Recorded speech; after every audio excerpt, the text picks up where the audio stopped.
Hello viewers, সবাইকে সকালের শুভেচ্ছা। আশা করি প্রত্যেকেই ভালো আছেন। তো পরিমিতি থেকে আজকে একটা ম্যাথ নিয়ে আমি আপনাদের মাঝে উপস্থিত হয়েছি। ম্যাথটি হচ্ছে 90 মিটার লম্বা এবং 50 মিটার চওড়া একটি আয়তাকার জমি তার দিয়ে ঘিরতে কতগুলো পোল লাগবে যদি দুটি পোলের মধ্যে 5 মিটার দূরত্ব থাকে। তো আসলে 90 মিটার লম্বা, তাহলে 90 মিটার যদি লম্বা হয় 5 মিটার দূরত্বে একটি করে পোল লাগাইতে হবে। তাহলে 90কে আমরা 5 দিয়ে যদি ভাগ করি তাহলে কত হবে?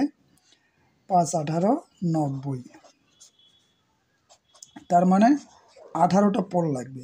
তাহলে দেখেন এইখানে যদি একটা পোল, প্রথম মাথায় একটা পোল, 5 মিটার দূরত্বে আর একটা পোল, তাহলে এই 90 মিটারে আমার পোল লাগবে কত? 18টা, আর এই যে একটা, তাহলে মোট লাগতেছে কত? 19টা। এই পাশে 19টা পোল লাগতেছে। ঠিক নিচের পাশে 90 মিটার, এই পাশটা তো পোল লাগবে কত? 19টা। এরপর আমরা প্রস্থ বরাবর, অর্থাৎ এই যে 50 মিটার, এই 50 মিটারে পোল লাগবে কত? এক পাশে। তাহলে 50কে আমরা 5 দিয়ে ভাগ করি, যেহেতু 5 মিটার দূরত্বে 5 দিয়ে ভাগ করি, তাহলে 5 10 50, অর্থাৎ লাগতেছে কয়টা? 10টা। যেহেতু এক মাথায় কিন্তু আমার একটা লাগানোই আছে, তাহলে 5 মিটার দূরত্বে লাগালে আমার লাগতেছে কত? একটা কম লাগবে, তার মানে 9টা। এই পাশেও লাগবে আমার কয়টা? 9টা।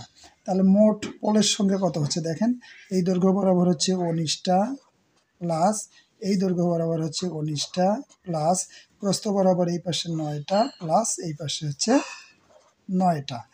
তাহলে কত হয়? 3 নং 4 নং 36 6 3 4 5, অর্থাৎ 56টা পোল লাগবে। তো আশা করি বিষয়টা বুঝতে পারছেন। ধন্যবাদ।